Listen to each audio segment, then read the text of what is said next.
So we have performed a retrospective analysis parting from the question that do all symptoms disappear when patients with severe aortic stenosis undergone aortic valve replacement?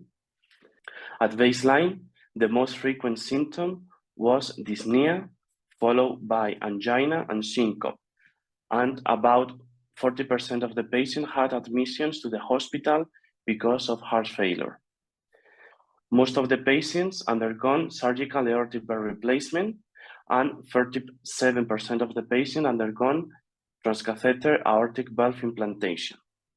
After a median follow-up of 56 months, most of the patients remained symptomatic after the intervention. This video content is copyrighted by Mayo Foundation for Medical Education and Research.